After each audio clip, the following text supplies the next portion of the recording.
O tema da nossa aula hoje será o arrependimento. Um arrependimento bíblico. O arrependimento que foi proclamado por Cristo, que foi proclamado por João Batista, que foi proclamado por Pedro. Então a nossa aula hoje vai tratar sobre o arrependimento. Novamente, irmãos, para nós entrarmos na ideia do arrependimento, precisaremos trabalhar uma figura. Para nós capturarmos a ideia, para que nós possamos alcançar a ideia do que é o verdadeiro arrependimento, nós teremos que trabalhar uma figura bíblica. E essa figura que nós vamos trabalhar se chama o fruto.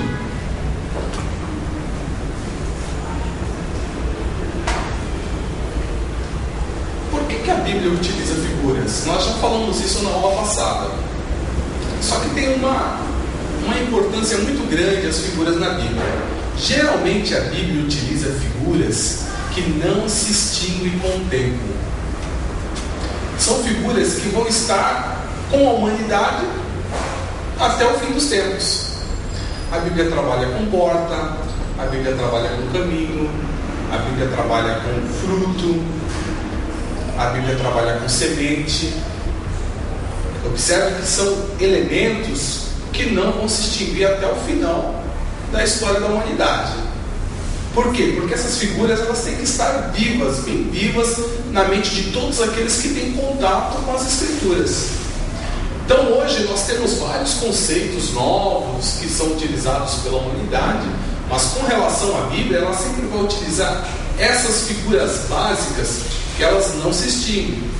Uma figura utilizada pela Bíblia é a figura do filho.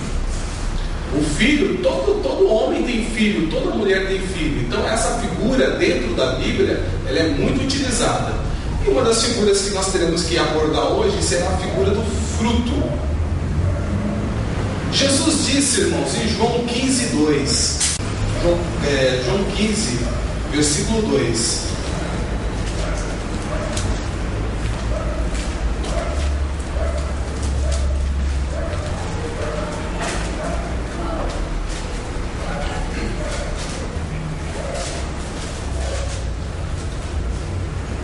Jesus está falando aqui aos discípulos: eu sou a videira verdadeira e meu pai é o agricultor. Todo ramo em mim que não dá fruto, ele o corta, e todo ramo que produz fruto, ele o poda, para que produza mais frutos ainda. Vós já estáis limpos por causa da palavra que vos tenho falado. Permanecei em mim e eu permanecerei em vós. O ramo de si mesmo não pode produzir fruto se não estiver na videira. Tampouco vós podeis produzir fruto se não permanecerdes em mim. O versículo 8: nisto é glorificado meu Pai, em que des muito fruto, e assim vos torneis meus discípulos. Observe que dentro desses versículos que nós lemos, todas as vezes que a palavra do Senhor se refere ao fruto, à figura, o fruto aparece no singular. O fruto. Não se fala de vários frutos, fala de um fruto só. Todos os cristãos precisam produzir o fruto. É o único fruto. É especificado, é o fruto. Então, dentro dessa figura, nós vamos poder abstrair da Bíblia por que Jesus fala que, olha, se não tiver ligado nele, não há como produzir esse fruto. Jesus especifica: eu sou a videira.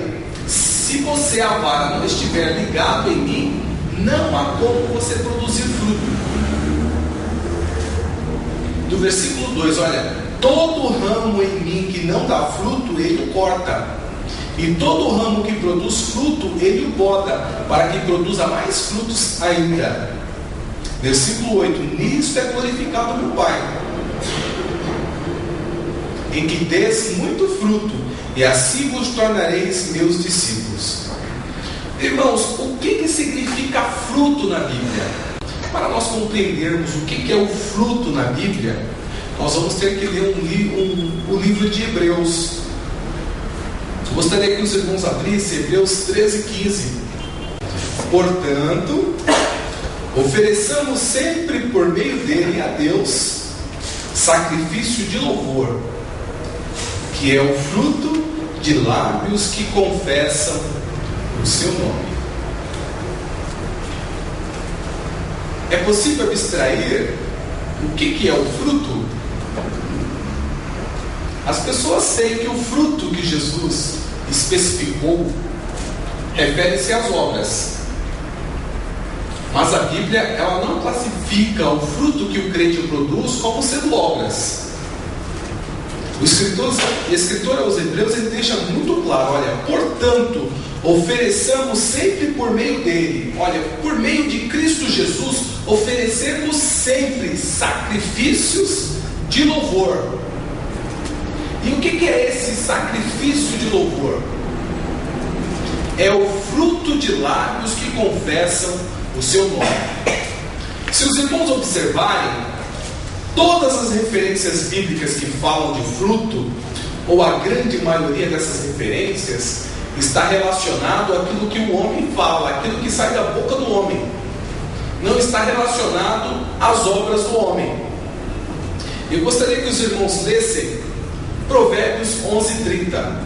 O que está escrito em Provérbios 11:30? O fruto do justo é árvore de vida, e o que ganha alma, sábio é. O que está especificando aqui, irmãos? O fruto do justo é árvore de vida. Se o fruto é árvore de vida, o que é isso que dá vida às pessoas? O que é isso que as pessoas podem participar que lhes dá vida?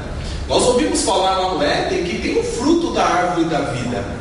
Mas aqui está falando que o fruto do justo é árvore de vida. O que o justo produz concede vida aos homens. É por isso que em Hebreus está escrito assim, olha, portanto, ofereçamos sempre por ele a Deus sacrifícios de louvor, isso é, o fruto dos lábios que confessa o seu nome. O fruto, aquilo que sai da boca do cristão, é que produz vida.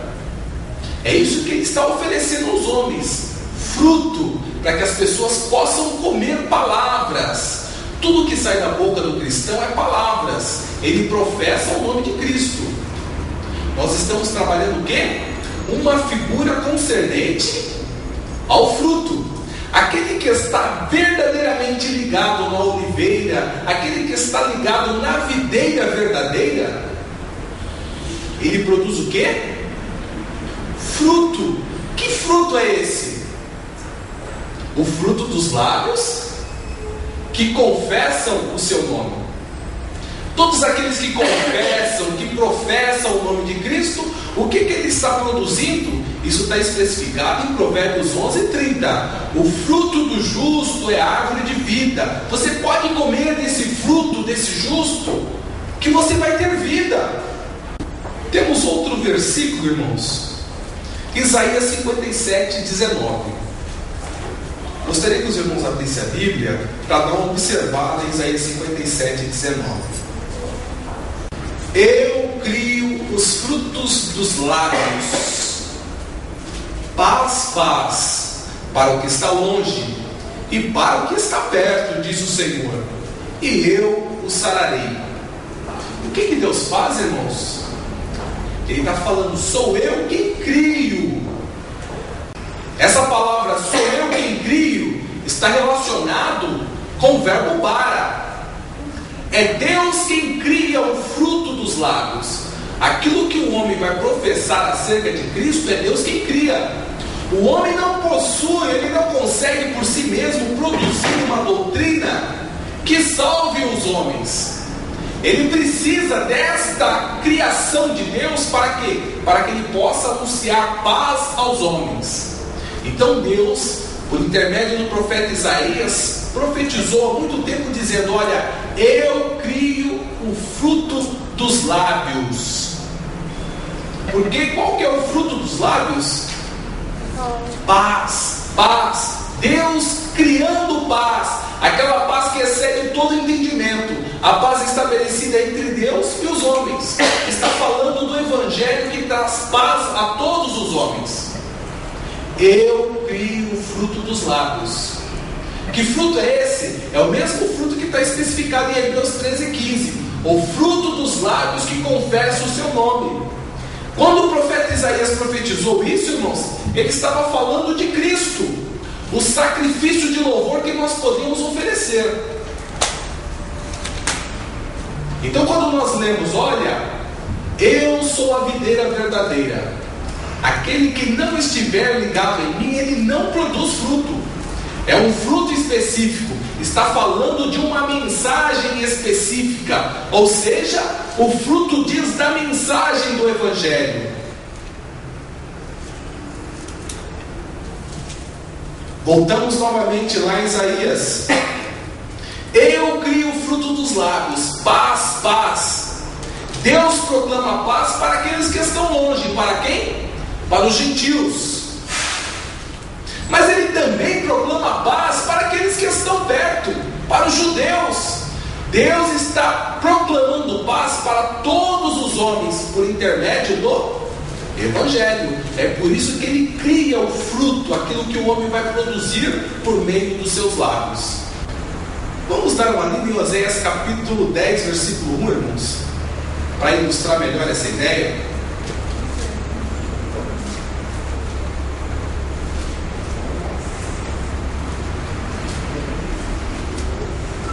Oséias capítulo 10, versículo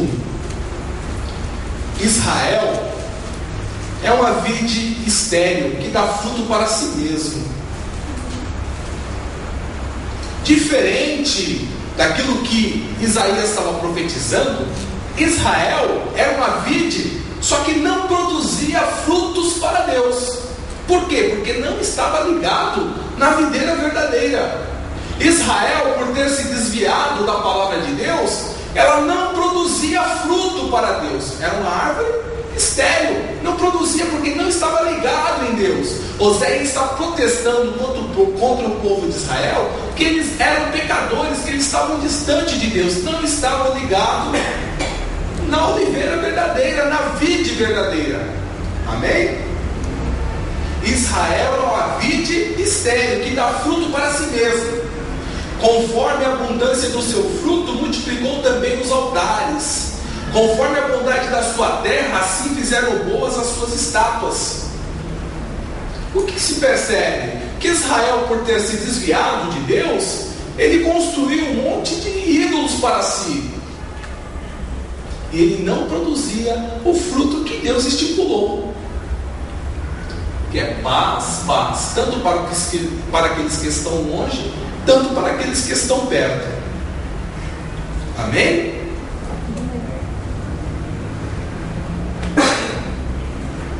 Gostaria que os irmãos abrissem também, irmãos, Provérbios 18, 20. Essa figura do fruto tem que ficar bem clara na mente dos irmãos, para que a gente possa continuar trabalhando.